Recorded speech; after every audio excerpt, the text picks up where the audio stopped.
Hey everybody, I'm Amanda. I'm Mike. And we are the Hides to Disney.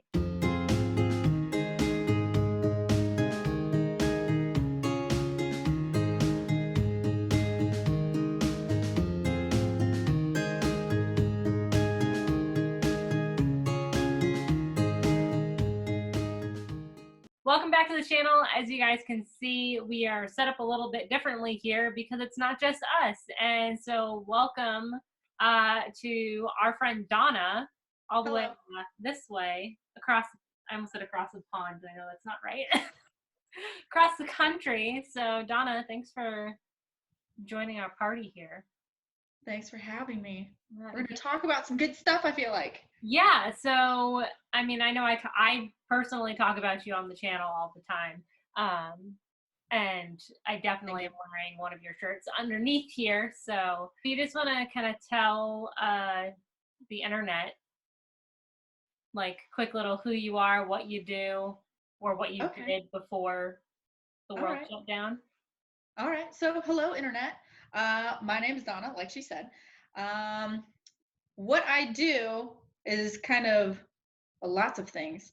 So how Amanda knows me originally from is my small shop brand by you.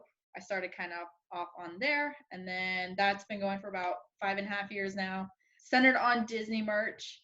But now my Instagram, it was changed to reflect me being an influencer.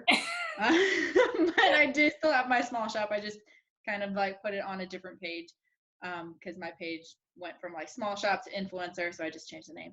But I also work at the San Diego Zoo Safari Park as a tour operator for the Flightline and Jungle Rope safaris. And so Flightline, zip lining, and the Jungle Ropes is like an obstacle course in the trees.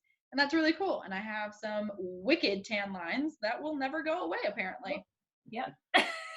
The plan for this video is to just kind of basically chat about our hopefully upcoming trip all together to Disney World. So that's kind of where this video started. I was thinking of doing like a series of like basically answering all of your questions of you said that you work at the San Diego Zoo, but you also are a Disneyland avid Disneyland goer. Yes. Yes. Well versed. So she's very well versed in Disneyland. We are definitely not as versed as you are at Disneyland, but more so than you are of Disney World. Mm-hmm. And kind of just talking about your first trip to Disney World that we're I know. I'm really excited to not know where anything is. Yeah. And to ugly cry all over the place. Yep. Just constantly crying. I don't know why I am even thinking about wearing makeup, because that is not a good idea. I did already compare sizes of parks because, I had to know there was only one way I will ever turn down Disney and say that they are not as great as anything else. But the Safari Park is 1,800 acres. Animal Kingdom's only like a little over 500. So, Well, but Animal Kingdom is a theme park, not a zoo. True. I'll give it that. So as long as you don't go in expecting it to be a zoo, because it 100% is not. Because you've got the safari, obviously, which is absolutely incredible. But really besides that and a couple of walking trails, there isn't really like a ton of actual animals. So can you not well, I get that it's not a zoo, right?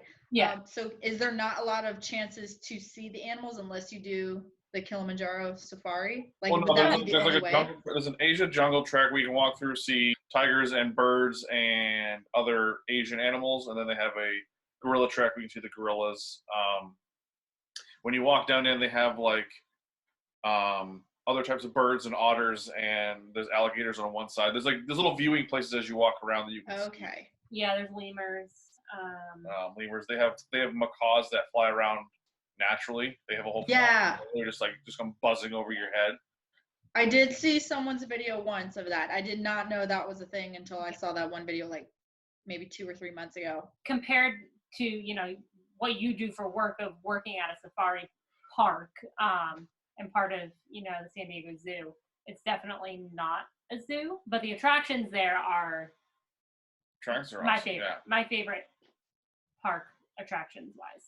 Hollywood Studios, I mean, you've technically been on half of the rides at Hollywood Studios because it's where Galaxy's Edge is, and you've obviously been to Galaxy's Edge. Okay. So that's very same. That's very it's exact similar. same, except we only have 2 entrances. Yeah, you have 2 entrances. Disney World is we have 2, and they have 3, right? Yeah. And then we also have Tower of Terror, which I know you guys have Guardians now. We just had Mickey and Minnie's Runaway Railway open at Hollywood. Yeah. Okay. I don't know what that is either. Like, I thought it was like a showcase, and then they're like, I can't wait to ride this. I'm like, wait, what? I thought we were just gonna go into a room and look at Mickey and Minnie things. See, this is how much I don't know. It's a trackless ride. We haven't gone on it because it opened again. I think it opened actually after. Yeah, it opened after our passes expired. Mm-hmm.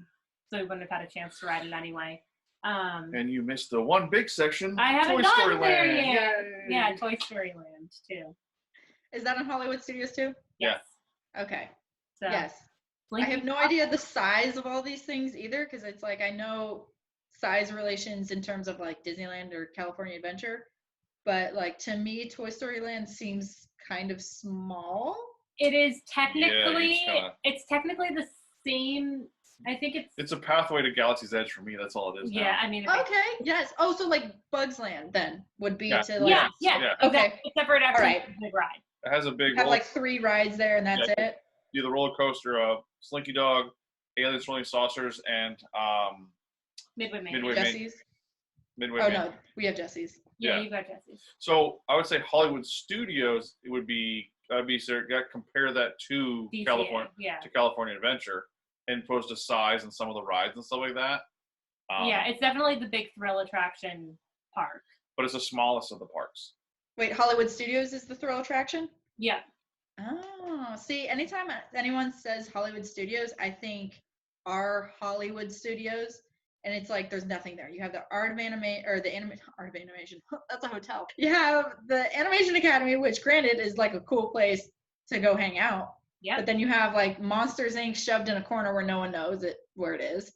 And then you have the Guardians of the Galaxy ride, and that's it. Anytime someone says Hollywood Studios, I'm like, I'm not impressed. And then you guys just rattle all that off. And I'm like, I don't know what anything is. It's a half-day park, but.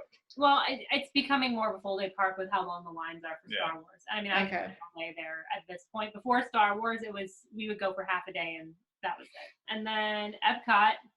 Yeah, I spent all day at Epcot. Drinking around the world. Okay, please, no one get upset at me, right? All right, I'm about to drop some knowledge. I didn't know that there was a ride inside of Spaceship Earth. Stop! I thought it was like the Universal Globe, where it was just like just a logo. That's fair. Yeah, I'm like, it was only until like maybe like 6 months ago, someone's like, oh, they're changing the ride inside of Spaceship Earth. I'm like, there's a ride? You heard it here first, ladies and gentlemen. It's a good ride. I mean, hopefully the update will be a little more updated, but I wouldn't say it's like a super exciting ride, but it's just a knowledge ride. JP, however, loves it. It's his favorite ride at Epcot. Is it a roller coaster, or is it like? No, it's a track ride. It just goes through history. Just takes you through history. You circle all the way up through all the different history things that happen in history, then you come back down again. Wait, is that the one with the creepy animatronics? Yes. Okay. And then I know what it is. Rome's burning. That's where you thank the Phoenicians. All the nerdy stuff. Okay, yeah. Everyone like, how many shirts have I seen that are like "Thank Phoenician"? I'm like, I have no idea what you're talking about. Yep, it's from. I'm hoping that by the time that you come, that the new Guardians coaster is going to be open. See, what I'm thinking is that they're planning on opening the Guardians before the Tron ride because one, I think Guardians has been under construction longer. Yep. Right? Okay, so cool. Some of my knowledge is accurate. Yeah, so I'm like, I would be really, really happy if they opened Guardians in like, say, January, and then Tron opened up in like July, that it would be like, there would be enough time that I would get there and I could experience all of that and all the ugly crying everywhere. Yeah. My heart would explode. Let's just put it that way. And you guys can cry together. Okay, you heard it. And you can record it. Yeah, if you're recording people crying, I'm not going to be there. No, you can record it for us. No, I gotta get you guys a tripod or you guys to hold on to. I don't let. How are we gonna do that? We can't We're swimming pools. Shaking. I feel like, Amanda, you're probably a sympathetic crier. I can see that. Oh my gosh. And you get my mom there, and I'm pretty sure my mom's exact quote is, "Nobody cries alone when I'm around." You're going to see me get emotional about seeing the castle the first time. Then you're going to be like, wow, this is emotional for her, so it's emotional for me. And then we're just going to bounce feelings off of each other. Test track. Bye. No, stay. I'm going to get a drink. Yeah. We'll make it 3. I'll get you margaritas, round of margaritas. I'll be back. Yeah. Then it's only going to get more emotional with the more alcohol there is. Yeah. So that backfires. Drinking around the world. That's a lot of fun. That's where it's at. Eating around the world. That's in the budget. Yeah. That's you definitely need money for drinking around the world. I read up on this. Go me. Okay. That someone did like one drink from every pavilion, and they said it was around like a little under $89. If you buy cheap drinks, yeah, but get the good drink. Exactly. But I'm like, I'm under the impression Amanda and I are probably going to split a drink. Yeah. So because I do not plan on doing 11 drinks in one day. I would die. I would not be able to function the next day. Thankfully, the drinks are small. Like they're like not like the obviously like the this big Dixie cups, but they're like they're a 6-ounce drink versus like an 8 or a 12-ounce drink. Okay. So yeah, that makes it better. I was figuring this was gonna be like a normal drink you would get. It's like a walking drink, like a small 6-inch drink that fits in your hand. Like unless you go to like a bar inside and got unless you go to like the actual like the nice bigger restaurants inside and get a big drink, then you get a full drink. When it becomes dark out. And then, like, your body's like, woohoo! I'm ready to go again. Okay, so that's another question. The heat when is the best time? It opens at 11. So, I mean, if you're you want to do it when it has the extended nighttime hours. Yeah. So if you stay on property, you get extended hours in different parks. Like one day, it might be Animal Kingdom opens an hour early, and the same day Hollywood Studios stays open an hour later. So usually Epcot is like 9 to 9, and then the World Showcase opens at 11. And then on their like extra hour days, they'll stay open until 11. So that's the days that we try and do it, because then we do like half of the World Showcase and then go take a break, either ride some rides or go back to the hotel and take a nap and then come back and do the other half. Okay. And like, sounds like Walt Disney World is like a million times better than Disneyland, but whatever. Whoa! She hasn't been, she already knows. I mean, like, the way you're pitching it makes it sound better, but then everyone's like, Disneyland's the best. There's different magic at both places. I think there's... don't pull that, Walt. There's more... Here. No. There's more... I think there's more to do at Disney World. Okay. The nostalgia of Disneyland and the different atmosphere is there's... What's funny is if you look at like what Disney considers an attraction versus attraction, Disneyland actually has more attractions than Disney World. Okay. And then, I mean, obviously the big one, the whole reason why, well, not the whole reason why, but basically the whole reason why you're planning this trip for Magic Kingdom. Oh, God. What? What? I would never go to a place specifically for one ride. That does not seem like me. No, not across the country for the first time in your entire life. No. I watched it last night for the first time. The first one? The first one, yeah, the original, the OG. How confusing is it? Okay. She was very confused. I literally looked at Mike and I'm like, okay, I paused it. Deviating off here into the different... It's fine. That's what editing. It's really confusing, and that's my dad's favorite movie. So when I was little, he would always make our family watch that movie. I think it was like a once-a-year thing. So I had a vivid memory of a certain scene where like the programs are walking down a hallway, and in my memory, it was all black with like the white and blue accents. But in my head, like when I dream, I don't dream vivid colors, and it's often very like hazy and dark. So thinking of a memory like that, I was like, okay, that could be any movie, honestly. And then when Legacy came out in 2010, we went and saw the movie, and then over that year and a half or whatever, I really like started becoming super obsessed with it. And my dad was like, oh, like father, like daughter. I'm like, what are you talking about? And he's like, I tried for years to get you into Tron. And I was like, what are you talking about? And he's like, I made you watch Tron. The whole family watched Tron multiple times. And then it clicked. I'm like, that was that movie? I'm like, that was Tron? And he's like, yeah. And I'm like, okay, well, now I have to watch it again. And then I rewatch it. And I'm like, no wonder I didn't pay attention to this as a kid. It's so confusing. Yep. We got about 15 minutes in, and I paused it. And I'm like, okay, I'm giving it a half an hour Yeah. before I ask him any questions because I was like, I have no idea what's going on. Thematically, though, it was a beautiful movie. Yes. But again, before it's time. All of that to say, this whole trip is because we're going for the opening of Tron, is what all of that had to do with that. It's going to be great, though. Yeah. Like, I'm excited. Like, if Guardians comes out in time, I'm excited for that, too. Yeah, that'll be great.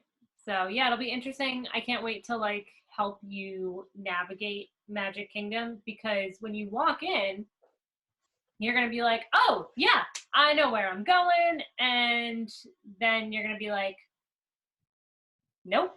Yes, is there any other immediate questions that you can think of? We're obviously going to do more videos, you know, of us just kind of talking about stuff. And we would, if you would so like to do, and this goes well, if you'd like to come back for more random chit chats.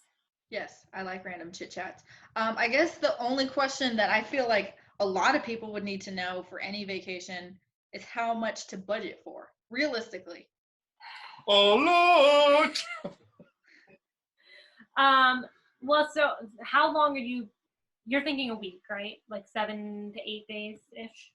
See, the more my followers say you can't do Walt Disney World in a week, the more I want to be like a week and a half. Okay, I like the idea of a week. I think 10 days is a solid amount of time, because. But I'm also doing, if that was 10 days, then I would account 2 days for travel. Yeah, when I'm saying a week for like vacation, I am assuming the week is like actually at the park. Okay. So now I'm saying 8 days actually at the park still seems like tiny. So maybe like 2 weeks. 12. Yeah, just make it 2 weeks. Just do 2 weeks. Just round up. Oh, make a solid 2 weeks. Okay. All right. Cool. That's what I'd be cool with doing a 2-week vacation to Disney. Are you kidding me? I go stay there for a month. I don't care. Yeah, I mean that's what a lot of your wallet cares. I know that like. Yeah. There you go. My wallet doesn't care. I know that like people from like the UK, that's what they do, is they come for 2 weeks, and it's actually a shorter flight for them to come from the UK than for you to come from California. Yes. So I completely understand that. It really depends on where you want to stay. I know we've talked about staying in an all-star resort. If we're staying on property for, you know, a couple of weeks. And the hotels, I mean, if you want to stay on property, I would highly, highly, highly, highly, highly suggest it. Unlike Disneyland, where it's, you know, you've got your grid and then you've got your hotels around your grid. You know, Disneyland is not a grid and massive, so staying on property really helps, and they've got transportation and such. And the All-Stars, I would say typically you can find anywhere between $100 $150 a night. Yeah. Sometimes, off-season? Yeah, sometimes it's a little bit higher if it's, you know, like during vacation, Christmas, that kind of stuff. I think the max we've ever paid is $140 for an all-star. And then obviously it gets more expensive as you basically get closer to the parks, staying at. I'm just turning slowly. So, well, didn't you say, and I think you haven't told me because I don't talk to you very much. Weirdo. Like your random comments, that's all I ever get on Instagram. Did you say that she had the pass that gives her access in both parks? Yes. Well, that's a huge savings right Yeah, there. that's Not having to buy your park tickets is like that's a third. That's 33%. Yeah, that's gonna for me. That's 33% on average. If you were going for like 8 days with Park Hopper, that would cost you about $650 in just tickets, and that wouldn't even be as many days as you were going. All right. So what should I budget for like in-park experiences? Let's take out like the major tours or excursions, because you know I want to do the Wild or Africa Trek. So that's $250 right there. But if we were just doing just talking like food I would need to survive, drinks, and then like a little wiggle room budget-wise for merch and maybe an excursion that's not $250. I personally would budget about $100 a day. Okay. If you don't use $100 a day, that money then rolls over with you, and then you have the ability to buy like that's souvenirs, food, everything. I just did some quick math. Like if you were there for 14 days and you say you found a hotel that averaged about $150 a night, and then you had $100 a day. That's about $3,500 for 2 weeks. Okay. So, now, are you saying $100 a day for one person, Yes. or are you okay? Yeah. So it all depends on like how you like to eat. I know it's really weird, but like I know With her mouth. I mean, how else is she gonna eat? How do you like to eat? Well, sometimes it goes through the ear, sometimes it's sucking down through the eye. I don't know. Like, but like I'm a super light eater. I could literally go to to Casey's Corner and get a hot dog for lunch. But then like we have friends that like to do a sit down meal, 3 meals a day, every single. I can't do that. Yeah. like we were doing ourselves about $100 a day together. We weren't doing much more than $100 a day. But then you throw in like, oh, Amanda she buys wants all this stuff. I got a T-shirt and a hat. That's all I got. Oh, Amanda wants a sweatshirt. Oh, Amanda wants another pins. sweatshirt, another sweatshirt, more pins, more hats, and more ears. I think the only things I've budgeted myself merchandise-wise is I'm definitely getting a Walt Disney World Spirit jersey, and then maybe a Walt Disney World sweatshirt, and maybe a pair of ears. But you know me enough to know, like, I don't really wear ears that much, so it seems like a waste of $30 to just buy a pair of ears just because. But it's also like, you do live fairly close to Disneyland, so it's like, this sweatshirt you've seen before. Like, this, you can get this local to you, and also not have to worry about like bringing it home with you. Yeah. So I think in your specific situation to like think about like, okay, can I get this at home, or is this something special for my vacation? Exactly, which is why I'm like, Spirit jersey, if I'm going to get it, it has to be Walt Disney World. It's not going to be like the Baby Yoda one. Yeah. I could get online. That's not going to be special. So $3,500 for one person. It seems fair for hotels. For hotel included in that too. Okay. All right. Before we end this video, Donna, do you just want to kind of, again, tell everybody where you're from, and I'll make sure that there are links down in the description below for your shop. All right. So where I'm from? Well, like your shop. Okay. All right. So I am Donna, and you're watching the Disney Channel. Do. For real though, I'm Donna. My small shop is Brand by You, specializing in your next park day apparel, whether that be Disneyland or Disney World. And if you want to check me out on my more influencer platform, that would be at donnagale.bby. Woohoo! So you know where to find us. We're, at the Hides to Disney and have like 200 followers, and we love all of you. Donna, thank you so much for coming on here and dealing with our craziness. So, all right, guys, thanks so much for watching. Bye. Bye.